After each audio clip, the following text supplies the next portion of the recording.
It's the biggest superannuation fraud in Australia's history, with more than $200 million in retirement savings stolen. Today, a parliamentary inquiry into the collapse of Trio Capital found the regulators failed to detect or prevent the rip-off in time. It says the fraudulent scheme appears to have been set up to target Australia's $1.3 trillion superannuation system. And most disturbing of all, it finds the case exposes the significant vulnerability of the system. In a moment, I'll speak with the responsible Minister, Bill Shorten. But first, this report from Rebecca Bailey. Your government does nothing to protect your superannuation. ASIC is refusing to prosecute the people who stole the money.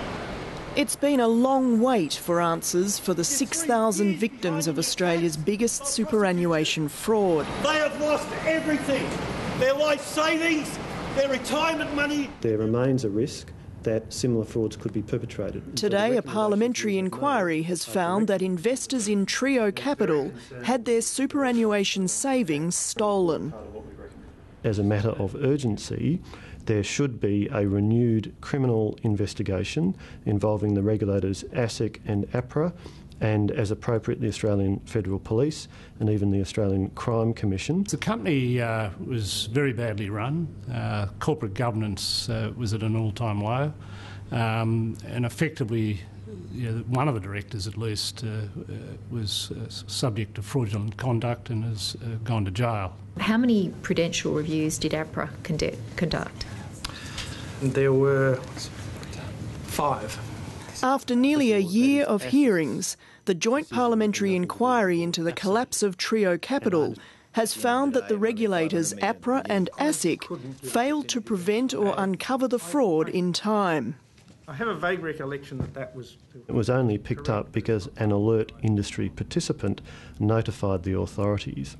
So the regulators, particularly APRA, failed to pick this up despite doing several reviews into the fund for 6 years. We feel like we've been let down by the government regulators. There were warning signs over the past few years, and if those warning signs had been acted on, this fraud may never have happened.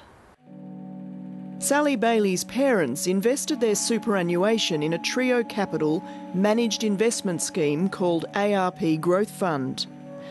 When Trio collapsed, the funds in ARP disappeared, and with it, their superannuation. My parents, they've lost a significant amount, well over $1 million. I know that many individuals in the fund have lost millions of dollars, and it's really caused an unbelievable amount of stress to them and taken a huge toll on their health. $650,000 worth of shares valued at $4 each on a company that's been deregistered for 2 years. So Liquidators PPB Advisory have spent the last few years untangling the complex web that was the Trio Capital fraud. They've recouped $300 million in assets, but there's still more than $200 million missing. Who ultimately benefited from it, we've got a fairly good idea who that is, but proving it can be proved fairly difficult. When you're dealing with companies that have transactions, say, through the Cayman Islands and those types of jurisdictions, they're not required necessarily to have record keeping to the same extent that we have here, so the trail can get fairly lost fairly quickly. Trio Capital was established in Albury. Canadian Sean Richard was a founding director and remains the only person who has been convicted and jailed over the fraud. Trio was the trustee of a series of super funds regulated by the government watchdog APRA. It also ran a number of managed investment schemes, including ARP Growth Fund and Astara Strategic Fund. Up to $180 million from these were invested in the Caribbean in hedge funds controlled by an American lawyer, Jack Flader, who's now believed to live in Thailand. When those hedge funds collapsed, the Australian investors' funds disappeared.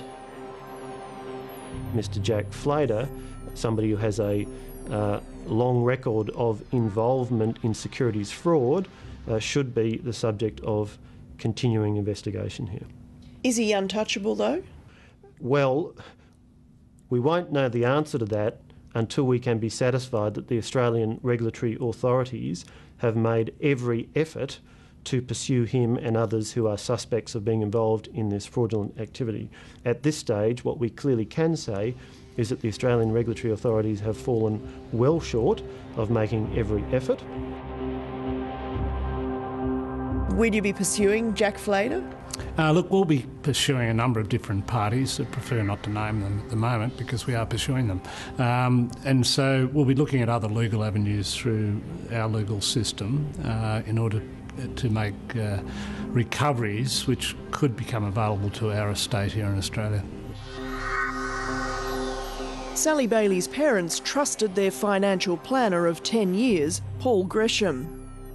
In 2007, Mr Gresham advised them to move their money out of an APRA-regulated super trust into ARP Growth, saying, "I strongly recommend you accept the offer to transfer your interest in the PST to the fund." Paul Gresham has given an enforceable undertaking to ASIC that he will never work in the financial sector again. He has changed his name to Tony Marr and disappeared. He is one of the people who ought to be pursued, and there ought to be a criminal investigation into his behaviour. While the federal government has recently tightened laws surrounding financial planners, in the case of Trio, a number of financial advisors received payments to encourage their clients to invest in the company. This couldn't have happened without the money being attracted. A lot of that money was being attracted by financial planners supposedly acting in the best interests of their clients. Restore my faith in government. Show us that white-collar crime is not tolerated. While more than 5,000 Trio investors have received compensation to the tune of $55 million from a taxpayer-funded levy, more than 600 others will get no compensation because they were in so-called self-managed superannuation funds not governed by APRA. People who invested in APRA-regulated funds have been compensated, but there are some hundreds of people who swam beyond the flags, who weren't in APRA-regulated funds. It is unfortunate that the relevant minister appears to have tried to sweep this under the carpet by saying things like, I've compensated people who, in one category, but everybody else was, in essence, in his words, swimming outside the flags. That is not an accurate characterisation of what happened. There may yet be some joy for some of the investors who are still out of pocket, like Sally Bailey and her sister Jane's parents. The inquiry recommends that the government should consider compensating the 75 unit holders in ARP Growth who lost a total of $55 million. But the committee says Australia's $1.3 trillion superannuation pool remains open to a similar fraud happening again. Good work, mate. If an international mastermind carried off this scheme, he continues to live at large in other countries, then I don't think there can be any guarantee right now that the risk has been properly protected against. It can happen again, but hopefully the authorities are going to put in place some tighter regulation to probably prevent people from doing it as openly and as blatantly as they have here. That's a good one, isn't it?